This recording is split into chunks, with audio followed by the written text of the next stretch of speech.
There is one universal truth when you work in TV is that as reporters, you cannot do your job. You cannot tell that story no matter how well you do that interview, no matter how fabulous you think your script is.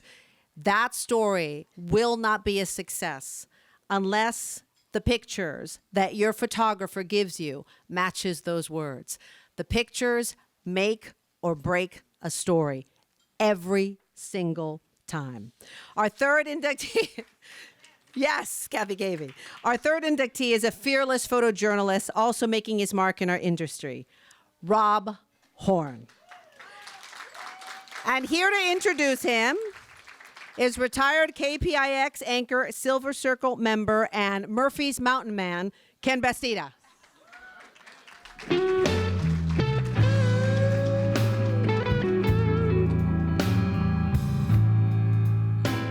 He's there. He looked just like he does in the program.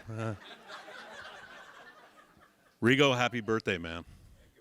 Jess, you said that Rigo influenced your career. Rigo actually had me arrested in 1988. For real. I had a bunch of warrants on my rear end, and Rigo told the cops where I was hiding. He'll tell you the story later. Let's go back in time to 1990, shall we? All right. So the news director at the time, Harry Fuller, many of you know Harry, he told me to go out to Contra Costa County, find a suitable location, hire a photographer if I could find somebody, and we're going to open up a Contra Costa bureau, an East Bay bureau.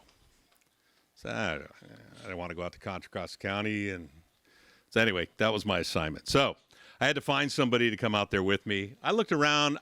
We talked to guys. They didn't want to go out to Walnut Creek. Hey, man, I want to stay in the city. I go out there to the sticks, So I heard about this guy, Bob Horn, and a lot of good things. He was working at Channel 11, and he did some good work there. He did some great work down in San Diego. He was actually the first photographer that was at the McDonald's massacre down there, like the first of the big shooting things. He was the first guy there, actually beat the cops there.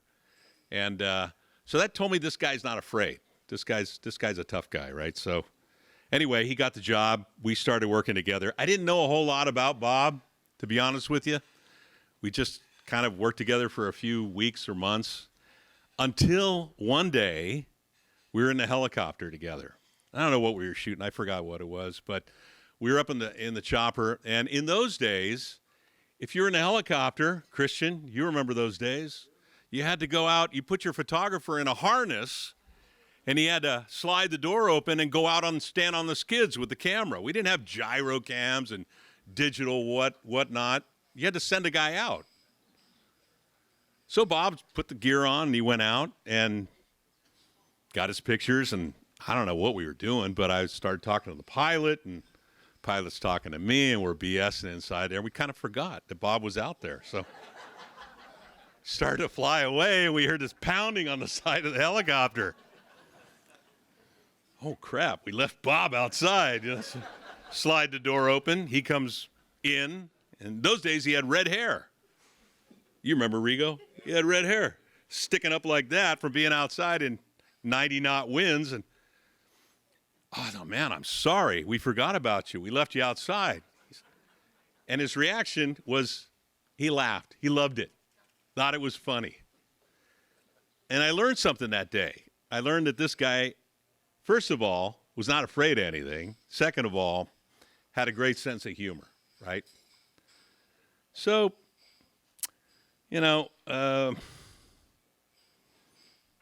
I started thinking about this guy, and I started thinking, well, maybe there's more we can do,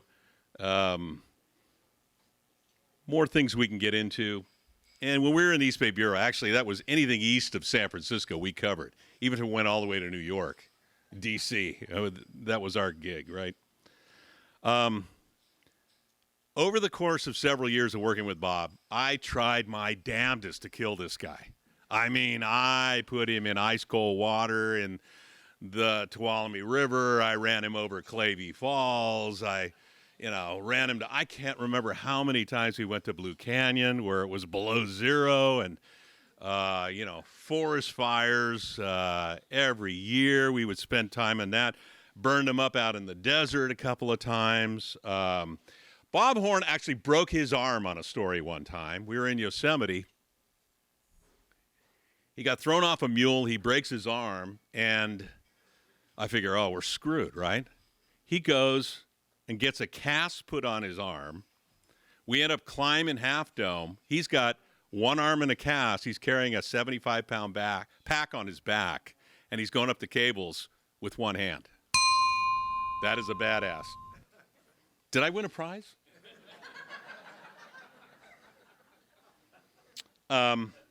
Okay, I even shot him one time with a gun. This is a true story. He can tell you the story.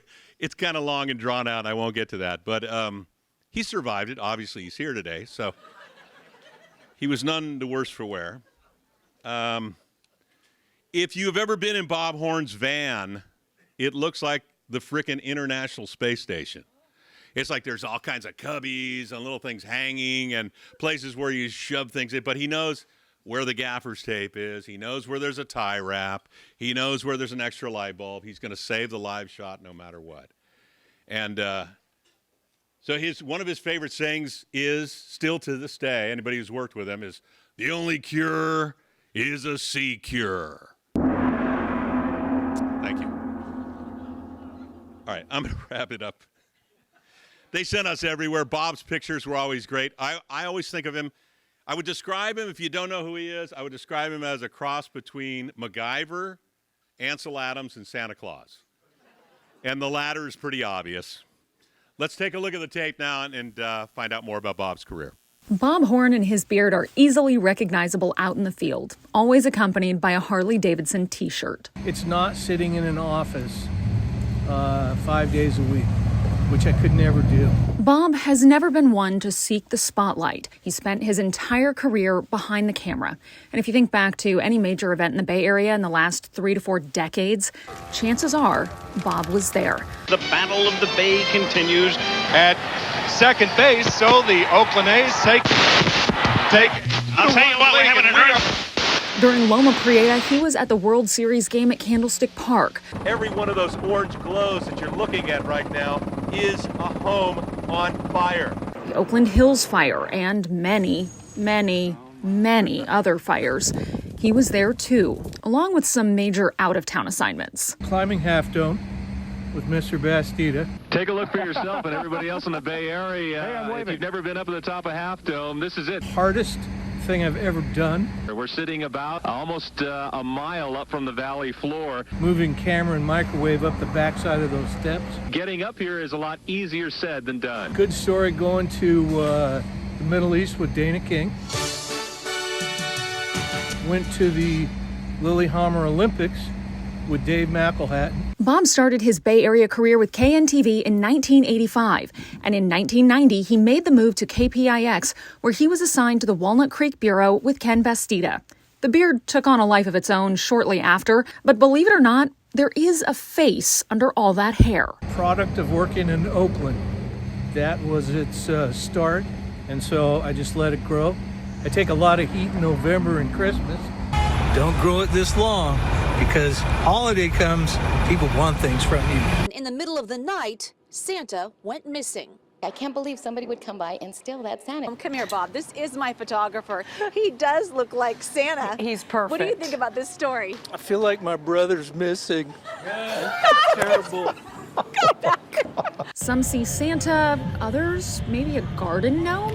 We are all set up for our live shot, and I found a garden gnome hanging out right next to our truck.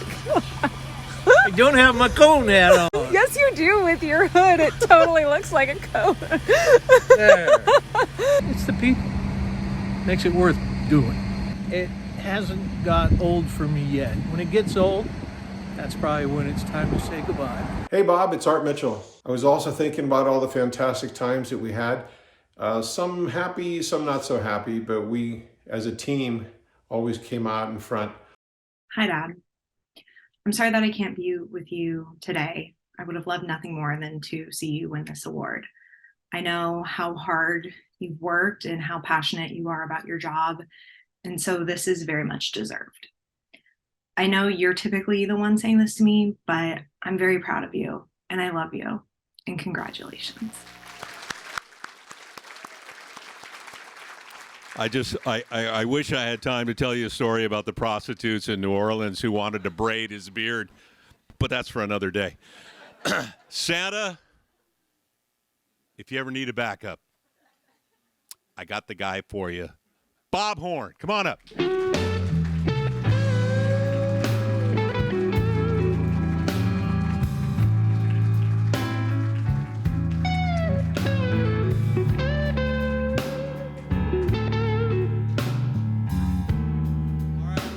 We're going to make this short because I don't like to talk about myself. Thanks to Wayne Friedman for throwing me under this bus and the board for nominating me and voting for me. Appreciate that. And those two blondes over there threw me under the bus too because I thought, no, why am I going to go there to make that stuff happen? Again, I don't talk about myself. And then they threw me under the bus and I got a call from the news director, said, "You're going, right?" I go, "I guess I am now," but I wasn't. But let me thank all those people that I've worked with. You two. You weren't in the same building, but we were out there. My daughter, got to thank her. She had to go back to med school. She didn't go this career. Thank you. Her mom over there, and my brother, Miss Hallie, all of those guys. Thank them, because again, when you like what you do, you just keep doing it. And so there you go. Thanks, everybody. Thanks. Go on that side. Get your award. Boy, I learned a lot about Bob today.